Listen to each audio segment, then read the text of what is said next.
Hola, buenas noches. Mi nombre es Diego Aldair López Sánchez y les voy a exponer el sistema urogenital.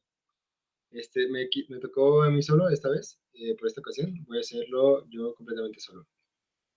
Y pues bueno, vamos a comenzar. Déjenme, me pongo en la pantalla. Y también disculpen por las, por las fachas, es que vengo del Día de Muertos y pues me tuve un poco ocupado y pues por la hora ya no me alcancé a poner normal y aparte siento que quedará un poquito divertido. Pero bueno, a lo que vamos es que el sistema urogenital puede dividirse en dos componentes, que sería el sistema urinario y el sistema genital, que más adelante ya los clasificaremos. De hecho, aquí vemos en la imagen los componentes del sistema urinario y desde el punto de vista embrionario guardan una estrecha relación, debido a que ambos se desarrollan a partir de una cresta mesodérmica común y esa sería en el mesodermo intermedio. Bien, el sistema urinario, primero vamos a hablar del sistema urinario y después del sistema genital y después de los conductos. Más adelante veremos eso. Bien, el sistema urinario se divide en tres, que sería pronefro, mesonefro y metanefro. Bueno, yo los aprendí como pro es de antes, meso como en medio y meta de después. Entonces, los pronefros son del sistema rudimentario y carece de función. Y los mesonefros funcionan por poco tiempo durante el periodo fetal, igual que, bueno, los metanefros dan origen al riñón definitivo. Esto ya profundizaremos ya a continuación en las siguientes diapositivas, debido a que hablaremos del pronefro, que al inicio de la cuarta semana es representado por 7 a 10 grupos de células sólidas en la región cervical, y estos grupos forman unidades excretoras vestigiales llamados nefrotonas, y estos involucionan antes de que se formen otros en posición más caudal, y al final de la cuarta semana todo rastro del sistema pronéfrico ha desaparecido. Bien, un poquito de los mesonefros es que es una fase temprana durante la regresión del sistema pronéfrico y aparecen los primeros túbulos excretores de los mesonefros, que más adelante vamos a ver su formación, y constituyen en forma de S y adquieren un ovillo capilar que dará origen al glomérulo en su extremo medial. Ay, perdón, me cambié de escritorio. Está. Bueno, primero yo no sabía lo que era glomérulo, así que lo investigué. Un glomérulo es cada uno de los diminutos ovillos de capilares situados en el riñón, donde se filtra la sangre y se elabora la orina. Y alrededor del glomérulo, los túbulos forman la cápsula de Bowman. Y esto me lleva a la siguiente duda. ¿Qué es la cápsula de Bowman? Bueno, pues la cápsula de Bowman es una unidad renal en forma de glande hueca en la que se realiza el filtrado de las sustancias que se van a excretar. Y estas unidades constituyen el corpúsculo renal. Y bueno, otra duda más, que o sea, ya suena como bien repetitivo, ¿no? Pero, ¿qué es el corpúsculo renal? Y posee una forma esférica y tiene un polo vascular por donde entran y salen la arteria aferente y eferente y un polo urinario en la zona opuesta que conecta con el túbulo proximal. Y en la región lateral del túbulo lo ingresa el conducto colector longitudinal conocido como conducto mesonéfrico o conducto de Wolff. Otra duda más. ¿Qué es el conducto mesonéfrico o el conducto de Wolff? Bueno, pues el conducto mesonéfrico juega un papel fundamental en el desarrollo del sistema genitourinario y de él derivan directamente el uréter, el conducto deferente y las vesículas seminales. Y a mitad del segundo mes, los mesonefros dan origen a un órgano en forma de ovoide y a cada lado de la línea media llamado la cresta urogenital.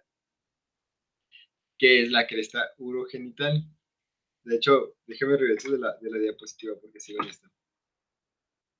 Dice, a cada lado de la aorta dorsal que da lugar, aparte de los aparatos urinario y genital, la parte de la cresta urogenital que origina el aparato urinario es el cordón o cresta nefrógena. La parte que forma el aparato genital es la cresta gonadal.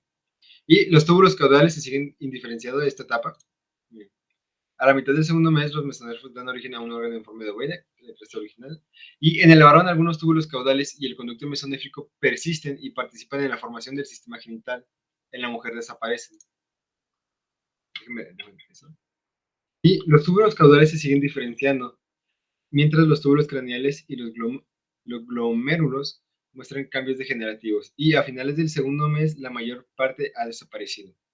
Estos terminarán de desaparecer, pero lo veremos más adelante. Y en el varón, bueno, como ya les había dicho. Bueno, procedemos ahora con los metanefros, que constituyen el riñón definitivo y aparecen en la quinta semana. Y sus unidades excretoras se desarrollan a partir del mesodermo metanéfrico. Y algo interesante es que el desarrollo del sistema de conductos difiere de los otros sistemas renales. Bueno, ahora sí vamos a hablar del siguiente sistema, que sería el sistema colector, que se desarrolla a partir de la yema uretral, que es algo que veremos durante toda la exposición. La yema uretral se me hace algo muy importante, y la yema penetra al tejido metanéfrico que se moldea sobre su extremo distal como un capuchón.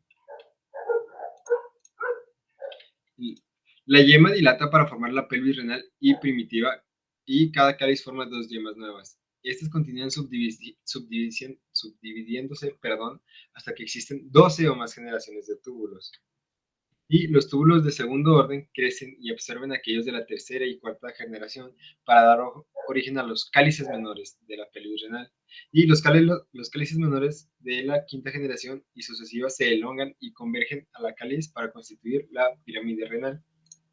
Que déjenme les digo, les explico un poquito más a fondo.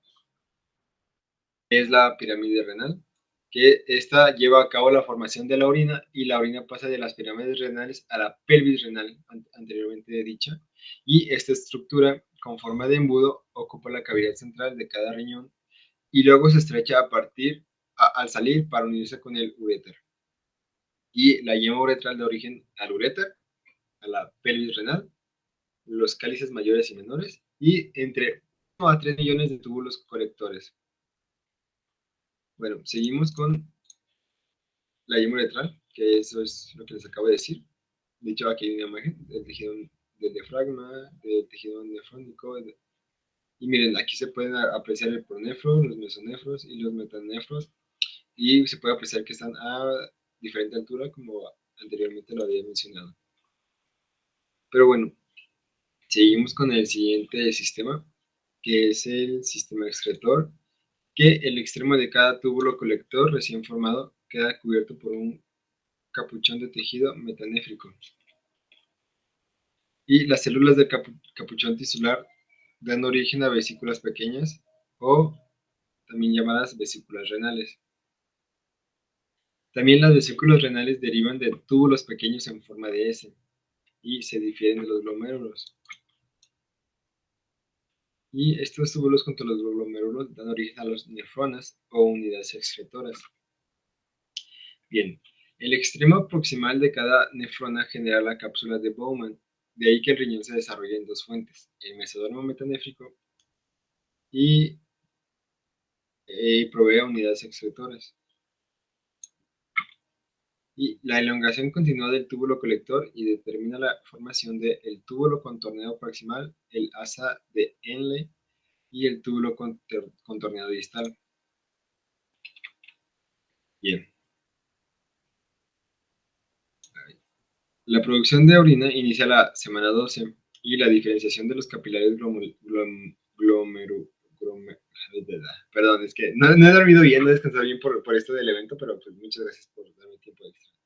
La diferenciación de los capilares glomerulares empieza en la semana 10, y el número de nefronas no aumenta, pero sí presenta crecimiento adicional ya conforme vamos siendo adultos. Esto quiere decir que van cambiando de tamaño, se pueden ir ensanchando, pero van a seguir siendo la misma cantidad de nefronas. Y bueno, vamos a hablar de... Bueno, antes de hablar de esta diapositiva, me gustaría hablar de un poquito de la regulación molecular del desarrollo del riñón, que es la diferenciación del riñón implica las interacciones con el epitelio mesénquima, y el epitelio de la yema ureteral interactúa con la mesénquima de la blastemia metanéfrico, y el mesénquima expresa WT1, que es un factor de transcripción que permite que el tejido sea competente. El WT1 regula varias cosas, entre ellas la síntesis del factor de crecimiento neurotrópico derivada de la glía, o GDNF por sus siglas en inglés, o GDNF. Y el factor de crecimiento de hepatocitos, HGF o HGF por sus siglas en inglés. Y este también es llamado el factor de dispersión. Y estas proteínas estimulan la ramificación y el crecimiento de las yemas ureterales anteriormente dichas. Y los receptores de sinasa de tirosina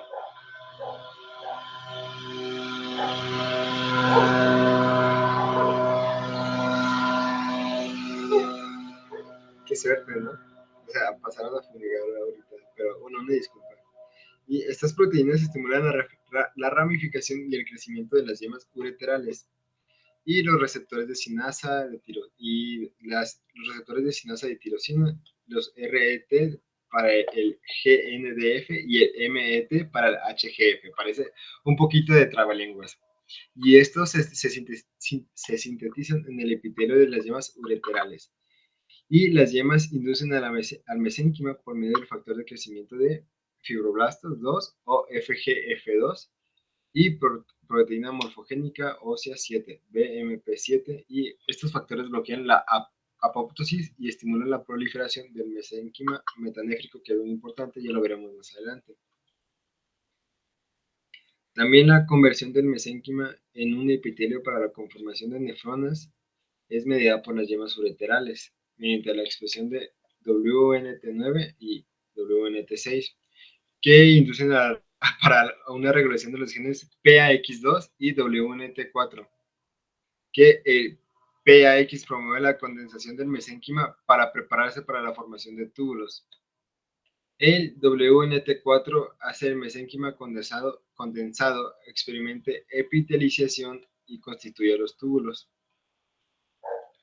Por defecto de estas interacciones, la matriz extracelular experimenta modificaciones de este modo. Fibronectina, colágeno 1 y colágeno 3. Bueno, 3. Y estas son sustituidas por laminina y colágeno tipo 4, que son las características de las láminas basales epiteliales. Y se sintetizan las moléculas de adición celular, ¿sí? Que serían la Sinecan y caderina M, que son esenciales para la condensación del mesénquima en el epitelio. Y ahora sí, anteriormente dicho esto, pues para ver un poquito más del trasfondo de lo que les había dicho anteriormente, disculpe porque va a volver a pasar la máquina que fumiga, o sea, no sé, como mucha mala suerte. Ya, una disculpa. Bueno, la posición del riñón, que dice que al inicio está situado en la región pélvica, al inicio. ¿Por qué? Porque más tarde se desplaza a una posición más alta en el abdomen. Y este ascenso deriva de la disminución de la curvatura corporal y el crecimiento de la región lumbar y sacra. Y los metanefros reciben su irrigación arterial de una rama pélvica de la aorta. Bien, ahora les hablaré un poquito de la función renal, perdón, ya me estoy trabando. Y el riñón definitivo se forma a partir de los metanefros, como ya lo habíamos dicho anteriormente. Y la orina se expulsa a la cavidad amniótica y se mezcla con el líquido amniótico. Y algo curioso, algo que se me hizo curioso, es que el líquido es deglutido por el feto y se recicla por los riñones. Y durante la vida fetal, los riñones no son responsables de la excreción de los productos del desecho. Perdón, así que seguimos. Y la que cumple esta función es la placenta. La placenta va a cumplir esta función durante pues, la vida fetal de los riñones. Y bueno, proseguimos con la vejiga y la uretra, que se desarrolla a partir de la cuarta o séptima semana y se divide en seno urogenital y el conducto anal. Y aquí podemos ver una vejiga y la uretra. Y el tabique urorectal es una capa del mesodermo ubicada entre el canal anal primitivo y el seno urogenital. Esta punta del tabique da origen al cuerpo del perine, que pueden distinguirse tres posiciones que les voy a platicar en un momento. La más grande de ellas, la vejiga urinaria, que la vejiga está comunicada con el alantoides al principio, el úreco que conecta con el ápice de la vejiga y el cordón umbilical. En el adulto corresponde al ligamento umbilical medio. como podemos ver ahí, tenemos, bueno, la uretra proximal y distal de una mujer y de un hombre. Podemos apreciar su útero, su uretra proximal y su uretra distal en la mujer. Y en el hombre podemos apreciar el uréter, la próstata, el pene, el testículo y la uretra proximal. Aquí está la uretra proximal y la vejiga. Bien, la vejiga está comunicada con el alantoides al principio. El úreco se conecta con el ápice de la vejiga y el cordón umbilical. Y la porción pélvica del seno genital es el siguiente tema. Es el segundo de los tres puntos que resalté. Y en el varón da origen a los segmentos prostáticos y a los segmentos membrosos de la uretra. Y bien, ya empezamos con el segmento fálico, el segmento fálico que difiere en gran medida sobre los dos sexos. En el varón se convierten en conductos eyaculadores y en la mujer da origen a las glándulas uretrales y parauretrales.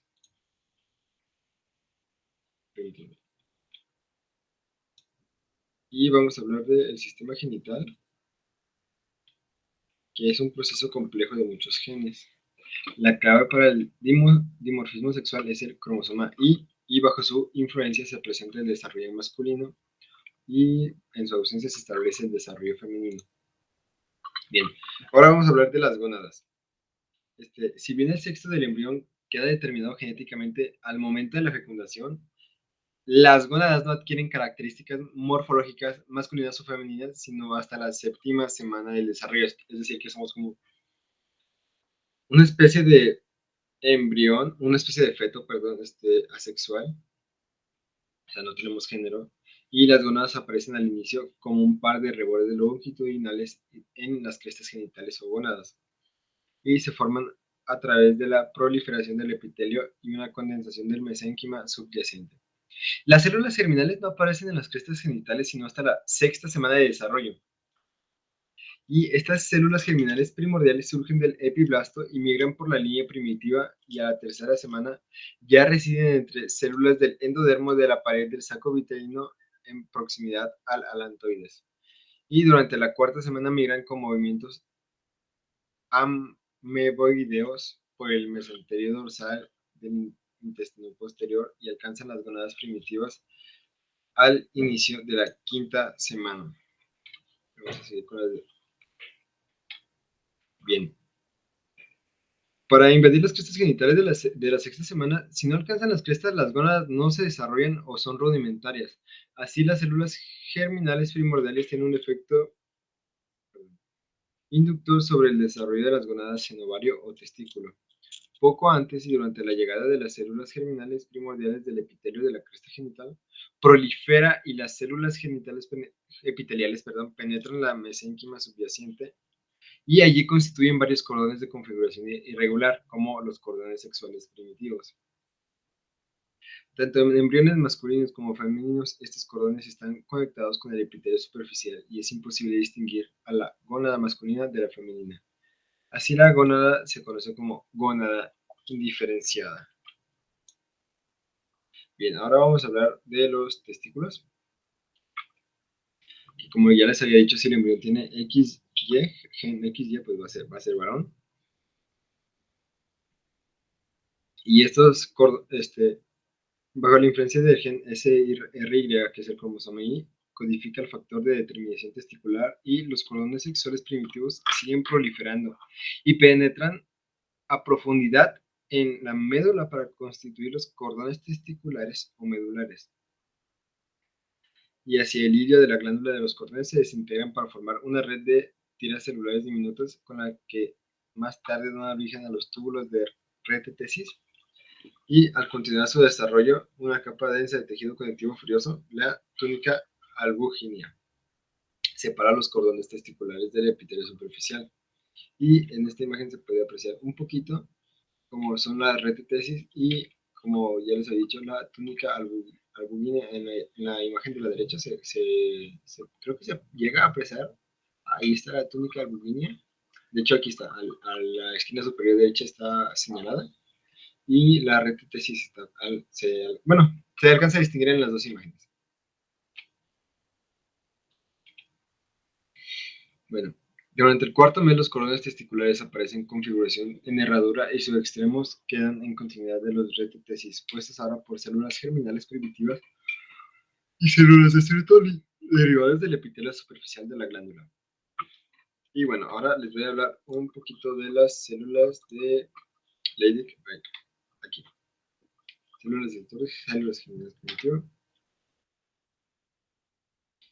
Y estas derivan de la mesénquima original de la cresta gonadal y se ubican entre los cordones testiculares y comienza su desarrollo poco después del inicio de la diferenciación de estos cordones. Y estas a la octava semana de gestación, las células de Leydig comienzan a producir testosterona y el testículo puede influir sobre la diferenciación sexual de los conductos genitales y genitales externos. Ay, perdón. De verdad, no dormí nada. Yo no sé si se acuerda yo era yo que en la mañana. Entonces pues me cambié y ahora andaba de calaca. No sé, perdón, me siento. Y los cordones testiculares se conservan como un tejido sólido hasta la pubertad en la que adquieren un lumen para constituir los túbulos seminíferos. Y una vez que los tubos seminíferos se canalizan, se unen a los túbulos de retetesis y que a su vez penetran a los conductos eferentes y estos conductillos eferentes son las porciones remanentes de los túbulos excretores del sistema mesonéfrico. Más adelante lo vamos a ver. Y enlazan a la retetesis con el conducto mesonéfrico o de Wolff que se convierte en conducto deferente. Pues bien, si ya hablamos de los testículos, ahora toca hablar de los ovarios. Perdón. Que tienen una configuración XX, carecen de cromosoma Y. Y los cordones sexuales primitivos se disocian para formar cúmulos celulares irregulares. Y estos cúmulos que contienen grupos celulares germinales primitivas ocupan la porción medular del ovario. Más tarde desaparecen y son sustituidos por estroma vascular que constituye la médula ovárica. Y el epitelio de superficie de la gónada femenina, a diferencia de la masculina, sigue proliferando en la séptima semana, da origen a la segunda generación de cordones, que serían los cordones corticales.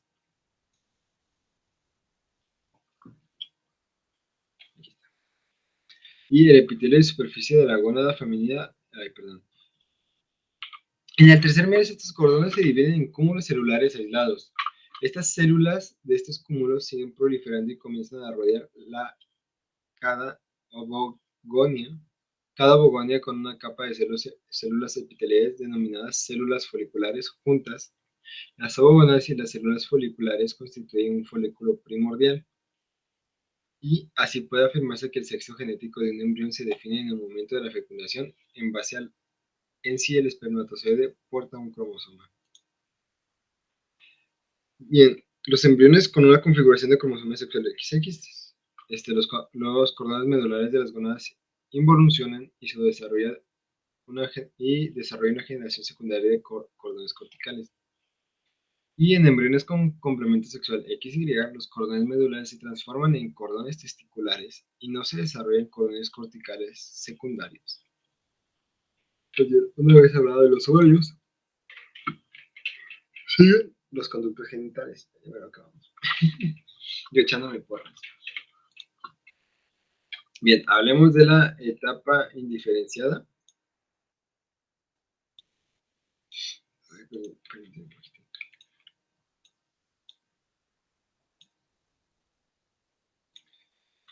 Bien. Pues al inicio el embrión masculino y el femenino tienen dos pares de conductos genitales, los conductos mesonéfricos o los conductos de Wolff anteriormente descritos y los conductos paramesonéfricos que serían los conductos de Müller. Y el conducto paramesonéfrico deriva de una imaginación longitudinal del epitelio en la superficie anterolateral de la cresta urogenital. En la región craneal, el conducto se abre hacia la cavidad abdominal a través de una estructura similar a un embudo. En la región caudal discurre en posición lateral el conducto mesonéfrico. Y luego lo cruza por delante para enlongarse en dirección caudo-medial. Y en la línea media entre el contacto estrecho con el conducto paramesonéfrico del lado opuesto. El extremo caudal fusionado de ambos conductos se proyecta hacia el interior de la pared posterior del seno urogenital, donde da origen a una pequeña protuberancia del tubérculo paramesonéfrico. Los conductos mesonéfricos drenan el seno urogenital a ambos lados del tubérculo paramesonéfrico. Y bien, una vez descrito la etapa indiferenciada, procedemos con los conductos genitales masculinos. Que los conductos genitales masculinos en el varón son estimulados por la testosterona para desarrollarse y derivan de regiones del sistema renal mesonéfrico. Y algunos de los túbulos excretores originales, los túbulos epigenitales, establecen contacto con los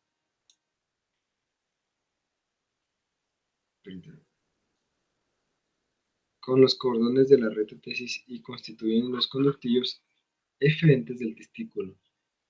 Y los túbulos excretores a lo largo del polo caudal del testículo, los túbulos paragenitales no se unen a los cordones de la retetesis y sus vestigios se conocen en conjunto como paradidium. Así es la función, la elaboración del paradidium. Ok, ya la estoy volviendo a regar.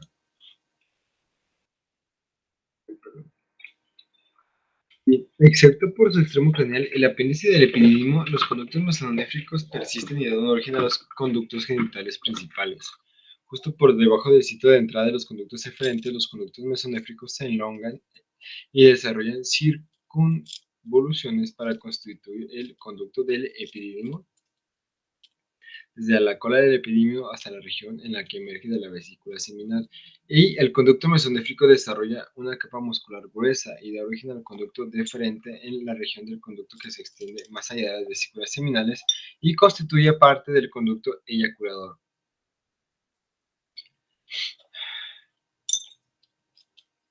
Y bueno, bajo la influencia de la hormona anti-mülleriana o AMH, también denominada sustancia inhibidora de Müller, que sintetiza las células de Sertoli, los conductos paramesonéfricos en el varón degeneran, excepto por una porción pequeña en sus extremos craneales y apéndice testicular.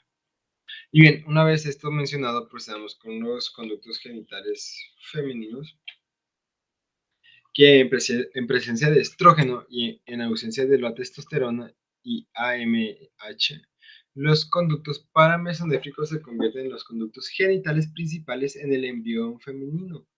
Y al inicio pueden reconocerse tres partes de cada conducto: un segmento vertical craneal que se abre a la cavidad abdominal, una región horizontal que cruza del conducto mesonéfrico y un segmento vertical caudal que se fusiona con su par del lado opuesto. Con su descenso del ovario, las primeras dos partes que se convierten en la tuba uterina.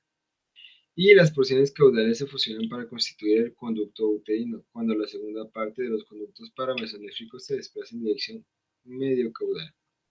Las crestas urogenitales se reorientan de manera gradual en un plano transversal y una vez que los conductos se funcionan, en la línea media se establece un pliego pélvico transversal amplio y este pliegue que se extiende desde las caras laterales de los conductos paramesonéfricos fusionados y se dirige hacia la pared de la pelvis y ese es llamado el ligamento ancho del útero. Y la tuba uterina se ubica sobre su borde superior, en tanto el ovario lo hace sobre su superficie posterior. Y el útero y el ligamento ancho dividen la cavidad pélvica en el fondo del saco recto uterino y el saco vésico uterino.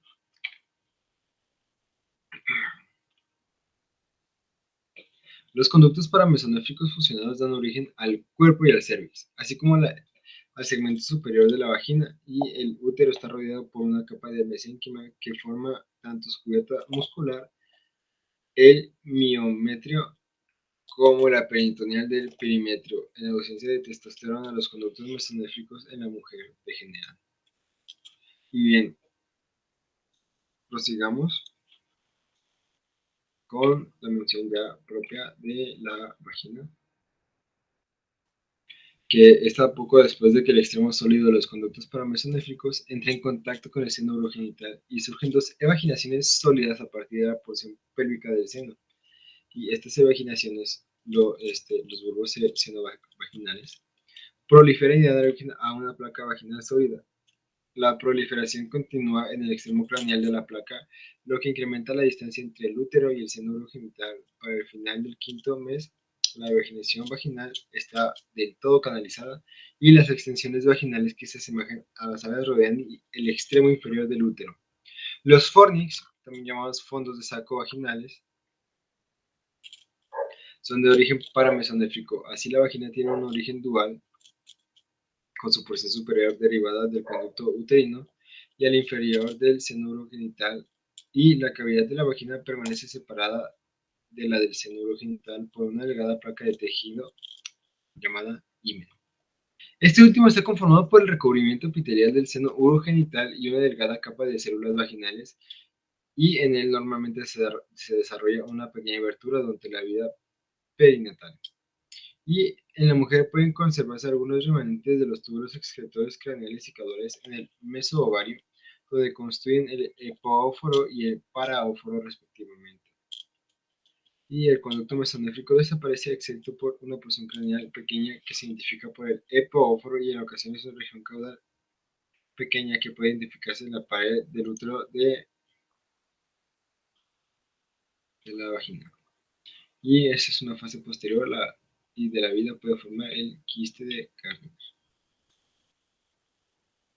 Ahora hablemos de la etapa indiferenciada de los genitales externos. Durante la tercera semana de desarrollo, las células del mesénquima que se originan en la región de la línea primitiva migran en torno a la membrana cloacal para construir un par de pliegues, que estos son los pliegues cloacales, y un tanto elevados en posición craneal a la membrana cloacal. Los pliegues se unen para constituir un tubérculo genital. En la región caudal de los pliegues se subdividen en pliegues ureterales en la región anterior y pliegues anales en la posterior. Entre tanto, otro par de elevaciones de protuberancias genitales se hacen visibles a cada lado de los pliegues ureterales. Estas prominencias constituyen en protuberancias escrotales en el embrión masculino y los labios mayores en el femenino al final de la sexta semana. No obstante, es imposible distinguir el sexo al que pertenecen en ese determinado tiempo. Y los genitales externos masculinos, procedemos a hablar un poquito de él. Que, bueno, está constituido por el falo, como se ven, pero el desarrollo de los genitales externos en el feto masculino está determinado por los andrógenos que secretan los testículos y se caracteriza por una elongación rápida del tubérculo genital que se denomina ahora falo. Durante esta elongación, el falo tira los pliegues ureterales hacia adelante, de tal manera que se convierten en las paredes laterales del surco uretral, que se extiende a lo largo de la cavidad ventral del falo elongado, pero alcanza su región distal, el glande. Y en el endodermo constituye la placa ureteral. Al final del tercer mes, los dos pliegues ureterales se cierran sobre la placa uretral y forman la uretra peniana. Este conducto no se extiende hasta el extremo del falo. La uretra en este extremo se forma durante el cuarto mes, cuando células endodérmicas provenientes de la punta del glande se imaginan y constituyen un cordón epitelial corto. Este cordón desarrolla más adelante un lumen con lo que se forma el meato uretral externo. Y las protuberancias genitales conocidas en el varón como protuberancias escrotales se forman en la región inguinal. Al avanzar el desarrollo se expresan en dirección caudal y entonces cada una constituye la mitad del escroto y están separadas entre sí por el tabique escrotal. Y creo que se puede apreciar un poquito en la imagen la uretra, el escroto, el pene y el glande. Y aquí está el escroto del pene en un recién nacido. Pues bien, hablemos ahora del descenso testicular, que los testículos se desarrollan en el retroperitoneo, en la región abdominal, y deben desplazarse en dirección caudal y pasar por la pared abdominal para llegar al escroto, y el paso por la pared del abdomen ocurre por el conducto inguinal, que tiene alrededor de 4 centímetros de longitud y se ubica justo por encima de la mitad medial del ligamento inguinal, y el ingreso al conducto ocurre por el anillo inguinal profundo, es decir, el interno, y la salida por el anillo superficial, es decir, el externo, cercano al tubérculo del pubis, y hacia el final del segundo mes del mesenterio urogenital se fija al testículo y el mesonefro a la pared abdominal posterior con degeneración del mesonefro, y esta fijación funge, permítanme, bueno, esta definición, aquí está. Esta definición funge como mesenterio para la gónada en dirección caudal, adquiere características ligamentosas y se conoce como ligamento genital caudal. Y a partir del polo caudal del testículo también se extiende una condensación mesenquimatosa rica en matriz extracelular, y sería el gobernáculo, que antes del descenso del testículo, esta banda de mesenquima termina en la región inguinal entre los músculos oblicuo abdominal interno y externo en esta diferenciación. Pues bueno, ahora hablemos un poquito de... Ay, perdón. El descenso de los ovarios, que es considerablemente menor en el feto femenino que en el masculino, y los ovarios por último se establecen justo por debajo del borde de la pelvis verdadera, y el ligamento genital no craneal constituye el ligamento suspensorio al ovario, en tanto el ligamento genital caudal da origen al ligamento útero-ovárico. Y bueno, es como un resumen muy resumido, un resumen muy resumido. Pues bueno, espero que les haya gustado mi video. Y ya se me cayó esta pena.